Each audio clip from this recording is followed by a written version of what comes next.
We're going to begin the lesson by looking at some language, some vocabulary that you might use when you're writing about war. In this case, specifically, World War One. From there, we're going to write a story together, a narrative, sort of like a diary or an action story, something set in the conditions of World War One, and we're going to do this step by step. I'll walk you through it, and at each stage of the story, you can hit pause, write down a few sentences, a paragraph, unpause, and move on to the next part of your story. The vocabulary that you come up with at the beginning of the lesson should appear in your writing that you do after. So, let's turn to the PowerPoint and see where we begin. Let's begin with our Do It Now. It says here, list all the nouns that you would find in the trenches of World War One. It's trying to get you to think of what it might be like to be in a trench, in this long, deep hole at the front, staring across no man's land, the muddy, swampy, desolate and destroyed area between you and the enemy. So you're in the ground, you're in this trench. It might be summer, it might be winter. What are you going to find in this area? So when I say pause, try and write down as many words as you can. Give yourself 1 or 2 minutes. The first ones that come to my mind, on top of the ones you see here, sandbags, soldiers, guns. I think you're also going to find other weapons, grenades, for example, bayonets, the knives you attach to the end of your rifle. You're going to find dirt, rats, mud, disease. Okay, what else can you think of? So do it now and pause. Okay, how did you do? Hopefully you came up with at least half a dozen words. Now we're going to click forward. Here's some images to try and inspire you to come up with some more words. What else do you think you can come up with? Looking at these pictures, I'm seeing early versions of gas masks. I'm seeing different kind of carbine rifles. I'm seeing infection in the feet that they're checking for. Okay, look at all that water at the bottom of the trench. Imagine what it would be like to be standing in that kind of water for hours, for days on end. What would that do to your skin? Okay, what kind of bugs and other nasty critters do you think you might find there? So add those to your list as well. Okay, so pause and do it now. Okay, hopefully you managed to get a couple more words down, a couple more things, objects, nouns that you'll be able to use for the writing. So take that list of words and keep it to one side. You'll be referring to it as we begin our writing. So let's move on to the next slide, which is where we'll begin our guided writing. Okay, so with the idea that you are a soldier in World War One. Okay, so you are in the trench, you are in the war, you're looking out across that no man's land, and you're a soldier or you're one of the officers. You are a leader or one of the people who can be sent over the front charging towards the enemy and probably certain death. You're going to write a story as if you're one of these people. Okay, now before you begin, you might want to watch the video that it links to here. This video is also available on stream. You can find it in Teams, the link to it. It's 2 minutes long and it's well worth watching. It gives you an idea of what a gas attack is like, or more about where gas warfare came from, the invention of the first gas attacks and the defenses against it, and how early soldiers defended themselves. So really worth your 2 minutes to watch. Okay. So pause here and we'll get ourselves ready to do our writing. As it says here, do not jump ahead with the instructions.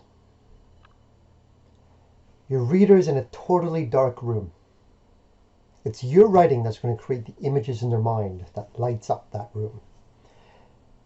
Your story that we're going to start writing together, it's going to go through the 4 steps that you see here, and you need to keep in mind or try and visualize for yourself so you can create it for the reader what the trench is like, what your fellow soldiers are like. Can you imagine what a battle would be like? And how might it be to lose a comrade, a friend, a soldier fighting by your side? How would the death of that person impact you, feel like? What might it look like? Let's begin. Begin by describing the sights and sounds in the trench.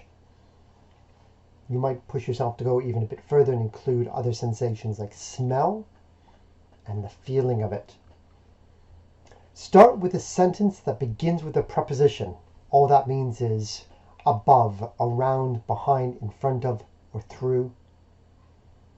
So you might begin with, above me, the sky was a blue slice seen from the depths of my trench. Or you might begin with, in front of me, the mud of the trench was dark and slimy. B suggests use a short sentence that introduces a color, so bring some color into your writing. And also use a sentence that includes sounds. Maybe you can hear the warfare happening outside your trench, bullets, artillery shells hitting the ground and exploding, people yelling, people screaming, or maybe just the wind whistling across no man's land. Write 3 sentences now, and then pause. Now you're going to describe the battle that begins. Okay. Moving on from your previous paragraph where you described the inside of the trench, now there's a fight happening.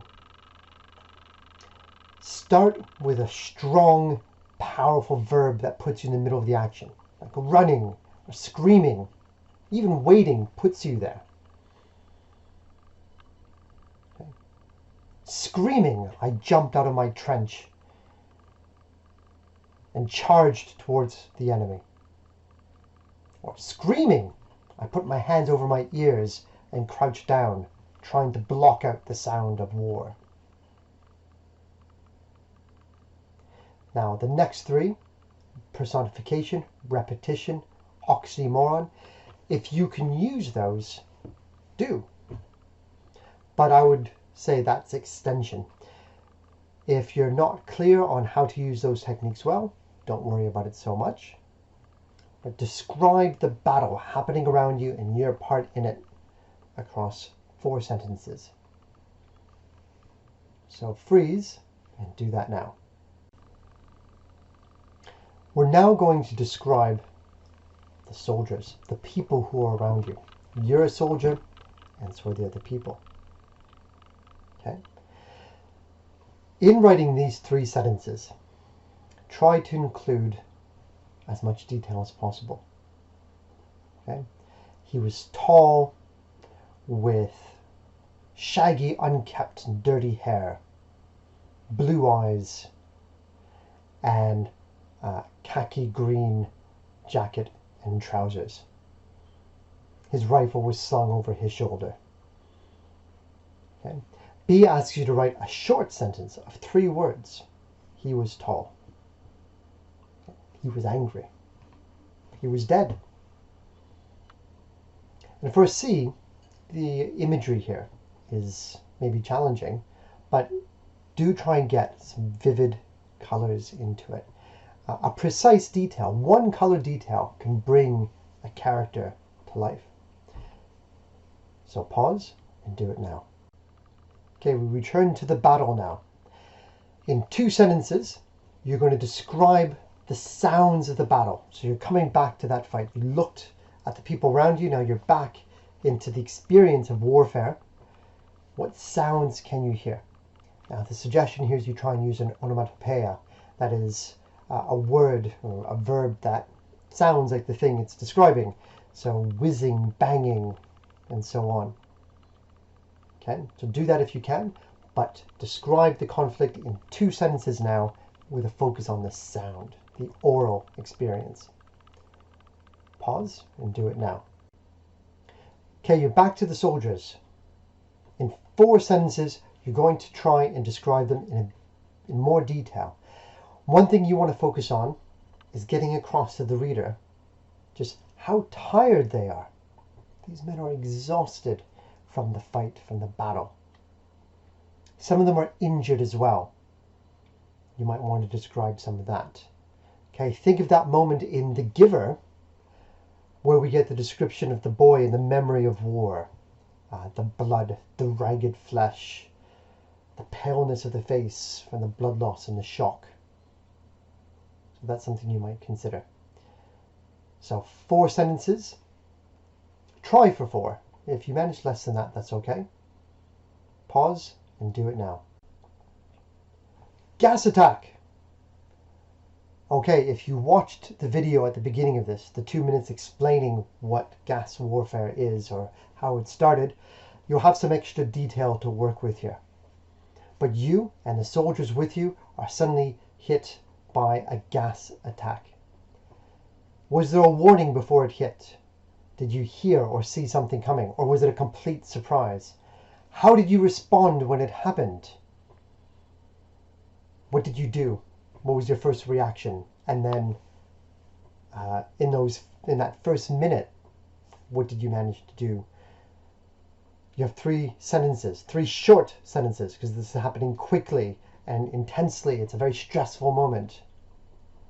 What do you do? Pause and write it now.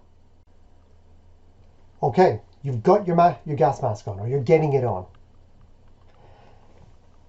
Describe, as tired as you are, getting this heavy, clunky bit of equipment onto your face, protecting you. But even though you're protected, you could see that one of the other soldiers, one of your friends, one of your comrades, is not fast enough and suffers the effects of the gas attack. They breathe it in. Okay, try and do this in 3 sentences. Remember, some of these sentences can be very short to keep up the pace, okay, and to make the action seem a bit more intense. But across 3 sentences, describe the effects of the gas attack on one of your comrades while you've been just fast enough to get yourself to safety by putting your mask on. The reality is, you are helpless to save your friend. You have your mask on, you're surrounded by the gas, you're safe, or relatively safe considering you're still in war, but your friend, your comrade, the other soldier was not fast enough. He has breathed in the gas, he is suffering from this attack. Describe what you see. Describe how you feel about this happening. Describe this in 2 sentences. So again, you're keeping it short, but you're trying to capture an emotional reaction to watching one of your friends suffer horribly from this terrible form of warfare. Pause and write it now. And so we come to the end of our story. This is your final paragraph, your final bit of writing. What you've just experienced, being in the trench,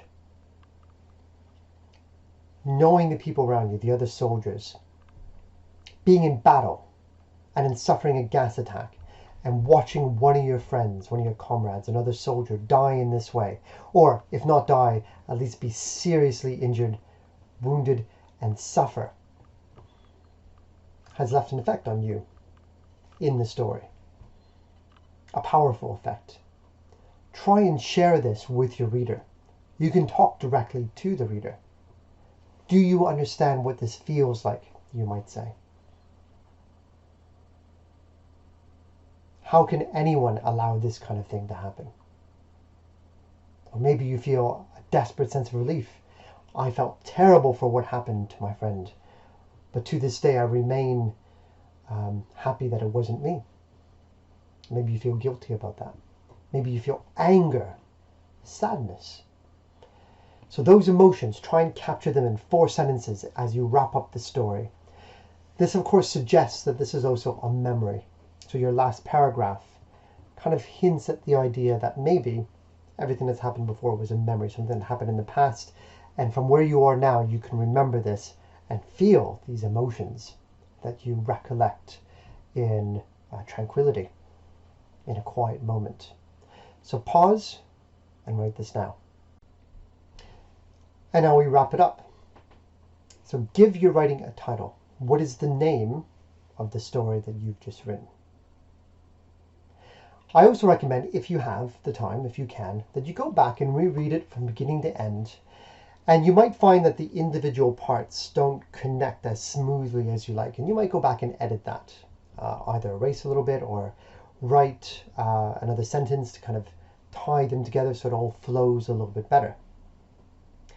Once you've done that, okay, you can do a little bit of further editing and maybe eliminate anything that in the rush to get this done, you maybe wasn't as strong as you'd like it to be. So you have a chance to tidy it up a little bit. Okay, so pause and do this now. Oh, you've written your masterpiece, a vivid story of warfare and of a gas attack and of being in the trenches during World War I. Once you've tidied up as much as you want, can you please upload it to Teams? And I really look forward to having a read. Well done. And as always, please keep healthy, keep safe, and goodbye.